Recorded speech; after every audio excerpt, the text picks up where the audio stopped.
Welcome back, West Michigan. You are watching Alive and Well, where our focus is to keep you alive and well, and we talk about health concerns. Today I am talking with Dawn Shank about ITP, something her 8-year-old son has been diagnosed with. And just to, in case somebody missed our first segment, tell me a little bit about, I can't even say what ITP stands for, so I'll let you do that mouthful. It's idiopathic thrombocytopenia purpura. And virtually what it means is that his body is destroying platelets faster than they can be made. And platelets is what helps you clot, your blood clot. So if you're not able to clot, you can bleed to death. Under a certain level, which is 150,000 to 500,000, is when what you're supposed to be at your normal range. Anything under 20,000, if you were to get hit or be in an accident, you could bleed to death. And they wouldn't be able to stop the bleeding enough in time. Or if you're under 10,000, you could just spontaneously bleed. And Matthew likes to dip into that under 10,000 range a little too often for my taste. Yes. Well, Matthew was diagnosed, as a recap, he was diagnosed in January, and in most cases, there are about 3,000 cases diagnosed in the U.S. for children under 16 every year. And in most of those cases, it goes away in 6 months, sometimes without any treatment at all. They just monitor it and they watch, and it will go away on its own. In other cases, they try a variety of different treatments. Matthew has been through the gamut of treatments, and his, unfortunately, is not going away as it should. And so the prognosis is a little scary for Matthew right now, but he's a pillar of strength. His mother is a pillar of strength, although underneath it all, she's trembling. And we're going to talk about a day in the life of your family and how this has affected the other children. I just love this picture because Matthew has become the Wesco boy. He loves he's become quite popular at Wesco. So tell me a little bit about this.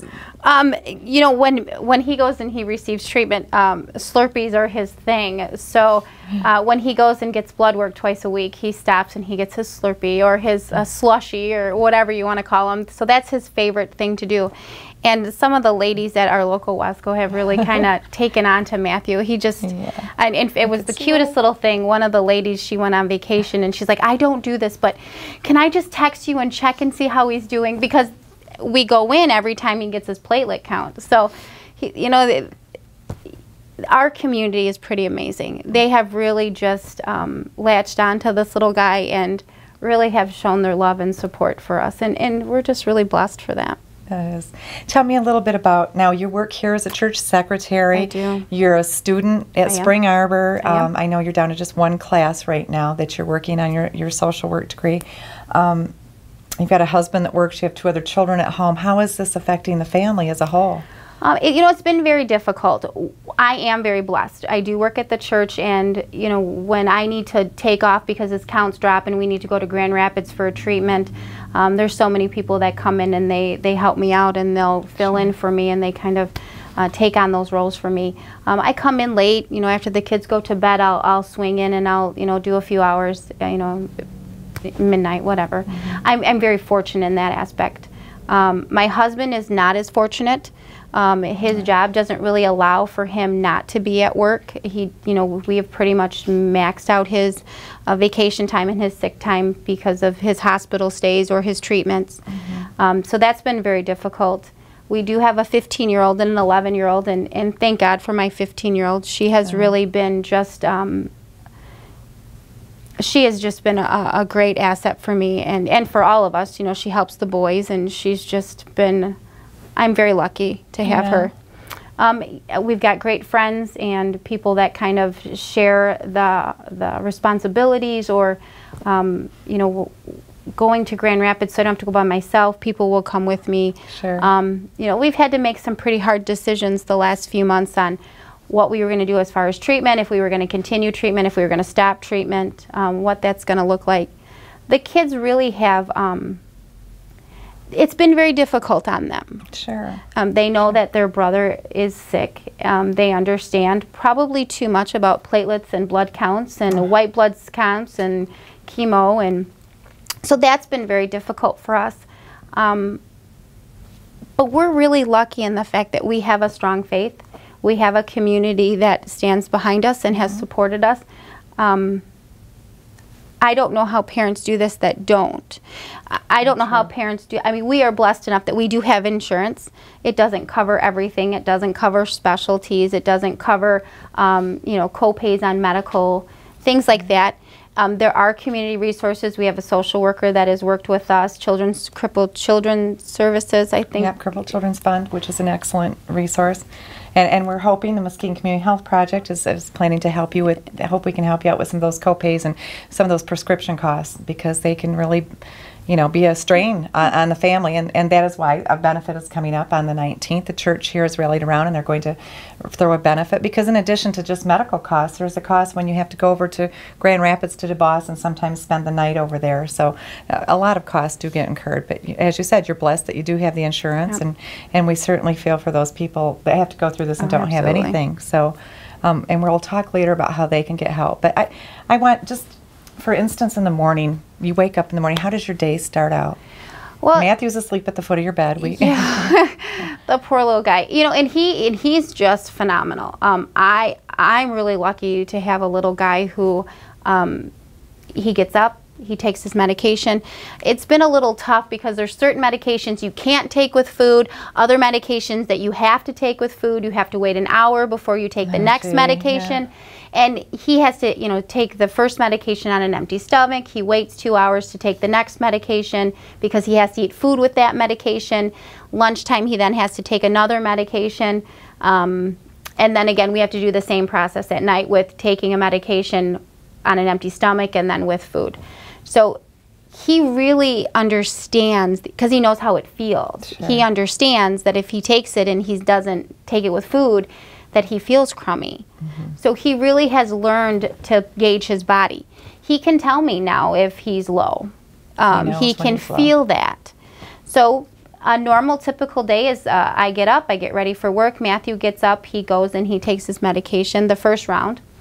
And then he'll tell me, okay, I can eat in an hour, and he'll tell me the time. And then he eats, you know, and he works really, the steroids kind of amp his body up. He gets a little jittery, I guess. You know, his emotions kind of flare, and he'll either be happy and laughing and giddy, or he's crying and not able to control his emotions. So it just depends on how that part brings about. Typically Mondays and Thursdays we do platelet counts, so then we head over to the Oak campus at Muskegon, and he gets his blood work drawn. My husband and Matthew, they wait for the results. It's a little difficult to, because we have to wait for DeVos to let us know, and we don't handle that very well. So we wait for the blood work, which is usually about 50 minutes, depending on give or take. They get the blood counts, and then they'll call me and they'll let me know, or they'll swing by and they'll tell me on their way home. My husband leaves leaves work for work about 1 o'clock in the afternoon, and then he works a 12-hour day, 6 days a week. If Matthew's counts are too low, Grand Rapids will call me right away. DeVos will call me right away, and then we have to make decisions on what the treatment plan will be. For a while there, we had to go back and forth to Grand Rapids a lot for IVIG treatment, or then the chemo treatment. These are IV treatments, so he was receiving them either in his, his arms or in his hands, depending on what needed to be done. Or then they'll change the medications on him, or they'll want him checked in a few days. So really, we live for platelet counts. For platelet counts. So, and then when you come into work, you have a daycare provider, or you? Well, one of the nice things is that we do have our 15-year-old. So during the summer, she has been watching my two older ones, or if she's not able to, the congregation has stepped up and they'll take him. Sure. During the school year, it wasn't as easy. Unfortunately, Matthew will get tired quite quickly. And we had amazing teachers. Central Elementary, Reese Puffer, has just been phenomenal. I'm just so grateful for the principal there and the teacher. They have just been God sent. So if Matthew got to a point where the chemo kind of took too much out of him, or he just couldn't handle it anymore, they'd let him lay his head on the desk, or they would call me and I'd come and get him. And because of where I work, he'd either, you know, sleep on the floor in my office, or he'd come in, he'll sleep in the library on the couch, or, So, yeah. you know, and I was just able to continue to work while he was here. So they have been very flexible with It's me. great. Your job, you work in a place where the people here are supportive. You have your Absolutely. families had to learn how to do the care and Absolutely. watch for these. But you know, in many ways, I suppose it's brought your family closer together. You know, it really has. It was a very interesting conversation we had with the social worker about the fact that sometimes families just can't make it. You know, a child that is sick and a child that doesn't do very well, unfortunately, just it's a strain on a relationship. Sure it is. And we've been really lucky that we've had open conversations. We've been through hard times. You know, we've been able to overcome those, and we'll overcome this. It's just been a lot. It is a lot. It's been a lot. Well, we're going to take a short break. Stay with us, and we have more to talk about with this story. Thank you.